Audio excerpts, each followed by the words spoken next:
2600 एकड़ में अकेडमी है वो। तो पूरी अकेडमी में संत रामपाल जी महाराज की दया से मेरे बेटे के पोस्टर लगे हुए थे।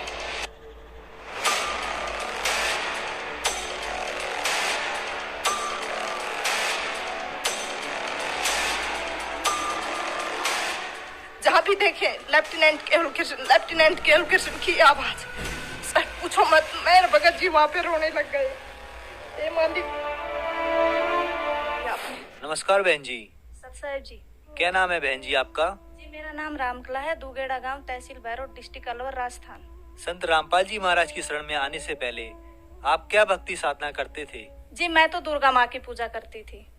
मेरे हस्बैंड मेहंदीपुर, सालासर, श्याम जी के और ये जो सावन में कावड़ वगैरह लेके आते हैं, ये सब लेके आते थे। सुबह 4 बजे उठते, बच्चों को उठाते और फिर वो मंदिर में शिव पे जल चढ़ा के आते थे, बहन जी। चढ़ाते थे। उसके बाद भी उनका एक्सीडेंट हो गया और एक्सीडेंट भी बहुत बुरा कि उनकी याददाश्त, मेमोरी सब कुछ चला गया उस दौरान। फिर किसी पंडित जी ने बताया उनको कि भाई तुम लोग इनको जो बजरंगबली है ना, इनको मंगलवार और शनिवार को सिंदूर लगा के आया करो। तो हमारे पास में सिटी है भैरोड, वो लोग वहाँ पे जाते सिंदूर लेके और तेल और सिंदूर मिला के उसको पूरे को लेप करके आते ऐसे। फिर भी उनको कोई लाभ नहीं हुआ या दस चली गई उनकी। बोलते नहीं थे, सिर्फ इतना बोलते थे कि मैं और मेरे दोनों बच्चे उसकी भाषा को समझ सकते थे, बाकी कोई नहीं। अनजान लोग तो उनको शराबी बोलते थे, हालांकि उसने कभी नशा नहीं किया। तो सर उनके एक्सीडेंट के बाद हमारे कमाने वाला कोई था नहीं और कंडीशन बहुत खराब हो गई थी। 1.5 साल तक हम लोग जयपुर SMS के चक्कर काटते रहे। डॉक्टरों ने कहा कि भाई इनकी याददाश्त आ भी सकती है, नहीं भी आएगी। हमने कहा चलो छोड़, भगवान जो करता है जो अच्छा ही करता है। फिर क्या हुआ कि हालत इतनी खराब हो गई, जो भी थोड़ा बहुत पैसा था हमारे पास, जमीन जायदाद है नहीं, वो उनकी बीमारी में लग गई। बच्चों को पढ़ाने के लिए हमारे पास कुछ था नहीं, सरकारी स्कूल में बच्चे जाते थे। हमें एक तरह से सड़क पर आ गए थे, हमारे पास खाने पीने के लिए कुछ भी नहीं था। जैसे तैसे करके हम लोग अपना काम चलाते थे।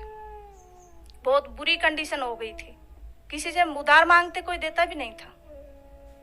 सब लोग बोलते थे कहाँ से देगा, ये तो पागल हो गया, मेंटल हो गया। और हकीकत में मेंटल हो गया था वो, क्योंकि याददाश्त चली गई थी उनकी। डॉक्टरों ने मना कर दिया था कि नहीं बोलेगा ये। दुर्गा को तो मैंने उसी दिन छोड़ दिया था जिस दिन उसका एक्सीडेंट हुआ था। अगर माँ होती कहीं पे, दुर्गा माँ होती, तो इनका एक्सीडेंट नहीं होता आज, और वो भी मैंने नवरात्रा कर रखे हैं उस दौरान। संत रामपाल जी महाराज की शरण में आप कैसे आए? जी मेरे हस्बैंड जब बजरंगबली को गुलाल लगाने जाते थे तो उनको एक फरीदाबाद का कोई भगत जी मिला भैरोड में। उसने कहा कि आप ये क्या करते हो? तो मेरे हस्बैंड ने कहा भी मैं बजरंगबली को गुलाल लगाता हूँ, मेरे को पंडित लोगों ने बताया। उसने कहा इन सब के चक्कर छोड़ो, पंडित वंडित कोई सही नहीं बताता, आप एक काम करो, मेरे गुरुजी से नाम ले लो। तो मेरे हस्बैंड ने कहा कि कौन है तुम्हारे गुरु? उसने कहा संत रामपाल जी महाराज। और वो फिलहाल करोथा कांड हुआ था, उस दौरान वो जेल में थे। तो उसने कहा कि गुरुजी इस टाइम है नहीं, वो जेल में गए हुए। भगत जी ने कहा कि चलो मैं घर पे जाके और बच्चों की माँ से सलाह करके आपको बताऊंगा।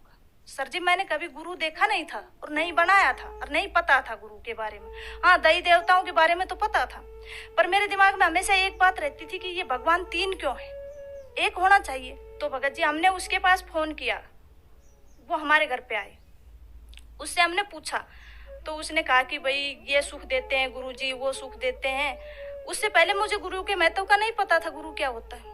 तो सर उसने कहा कि संत रामपाल जी महाराज अभी है नहीं और आएंगे तब हम आपको नाम दिला देंगे। तो जैसे ही संत रामपाल जी महाराज आए, वो भगत जी हम लोगों को वहां पे लेके गया। उसके बाद जैसे ही हमने नाम लिया तो हम हर 15 दिन में सत्संग में जाने लगे। तो धीरे धीरे मालिक की, परमात्मा संत रामपाल जी महाराज की दया होने लगी हम लोगों पे। बहन जी जैसा कि आपने बताया, आप देवी दुर्गा की पूजा करते थे, आपके पति सालासर जाते थे, आप विभिन्न मंदिरों में जाते थे, जिससे आपको कोई लाभ नहीं मिला। आपकी आर्थिक स्थिति बिगड़ गई तथा आप सड़क पर आ गए।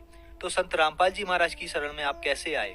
जी जैसे ही सर हम संत रामपाल जी महाराज की शरण में गए, उसी दिन से हम लोगों को लाभ होने शुरू हो गए। मेरे हस्बैंड का एक्सीडेंट हुआ तो हमारी जिंदगी तो नरक हो ही गई थी, पर उसके बाद जैसे ही उन्होंने संत रामपाल जी महाराज से नाम दीक्षा ली, धीरे धीरे उनकी स्थिति सुधरती आ गई। आज उनकी आवाज भी बिल्कुल ठीक है, संत रामपाल जी महाराज की दया से उनको कोई नहीं कह सकता कि इनका कभी एक्सीडेंट भी हुआ था।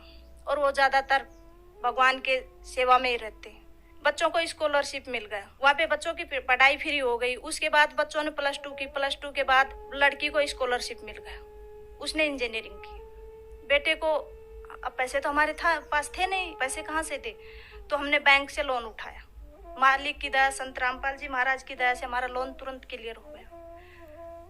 जैसे ही मेरे बच्चे ने, लड़के ने मेरे ने 2 साल तक बीटेक की, उसके बाद उसने एनडीए का फॉर्म भर दिया, उसने एग्जाम दिया। एग्जाम देने के बाद में संत रामपाल जी महाराज परमात्मा की इतनी दया हुई कि उसका सिलेक्शन हो गया। बाकी ऐसी किस्मत कहाँ है कि एक गरीब का बच्चा जो सड़क छाप था वो उसका एनडीए में सेलेक्ट हो जाए, पर वो भी संत रामपाल जी महाराज की दया थी। अच्छा, उसके बाद उसका इंटरव्यू हुआ बेंगलोर, 14 दिन चला। इंटरव्यू में वो 13 दिन क्लियर कर दिए, 14 दिन वो रह गया हल्का सा मेडिकल में। उसने वहां से फोन किया कि माँ मैं इंटरव्यू में रह गया। मैंने कहा बेटे घर पे आ जाओ। घर आ गया। मैंने कहा कि तुम वहां पे जाओ, अपने परमात्मा के पास, संत रामपाल जी महाराज के पास जाओ। वो वहां पे गए तो मालिक ने कहा बेटा चिंता मत कर। तो उनका वो दिल्ली में मेडिकल क्लियर हो गया। फिर उसने कहा माँ अब क्या करूं। मैंने कहा बेटा फिर जाओ परमात्मा संत रामपाल जी महाराज के पास। बच्चे ने कहा कि गुरुजी मेरा ज्वाइनिंग लेटर, क्योंकि मैं सबसे पीछे रह गया, बाकी सब बच्चे चले गए। गुरुजी ने कहा बेटा तू घर जा। वो आया वहां से, आते ही तीसरे दिन मालिक की दया से उसका को लेटर आ गया। भगत जी 2016 में 4 साल की उसकी ट्रेनिंग चली। उसके बाद उसने 2016 में एनडीए क्लियर किया और राष्ट्रपति गोल्ड मेडल। 2500 बंदों में सिर्फ एक भगत जी, मेरे भगत जी और मैं वहां पे गए केरला, एजीमाला। वहां पे जाने के बाद जैसे ही हमने देखे 2600 एकड़ में अकेडमी है वो, तो पूरी अकेडमी में संत रामपाल जी महाराज की दया से मेरे बेटे के पोस्टर लगे हुए थे। जहां भी देखे लेफ्टिनेंट केवल कृष्ण की आवाज। सर पूछो मत, मेरे भगत जी वहां पे रोने लग गए। मालिक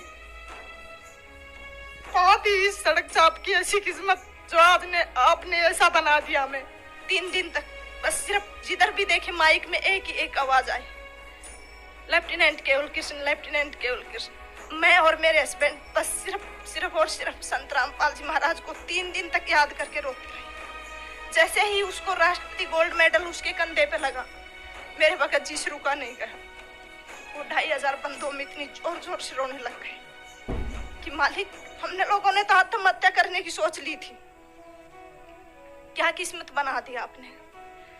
सर आज मैं मेरे गांव में सबसे ज्यादा खुश नसीब हूँ, क्योंकि मेरे साथ भगवान है, मेरे परमात्मा है। और शायद मैं ये कहूंगी कि मेरी जोड़ी छोटी पड़ गई। परमात्मा ने मुझे इतना दे दिया, उम्मीद नहीं थी, नहीं मेरी किस्मत इतनी अच्छी नहीं थी कि भगवान मुझे इतना दे देगा। मालिक की दया से एक साइकिल नहीं थी। आज बंदी छोड़ सतगुरु रामपाल जी महाराज की दया से 3-3 गाड़ियां खड़ी हैं घर में।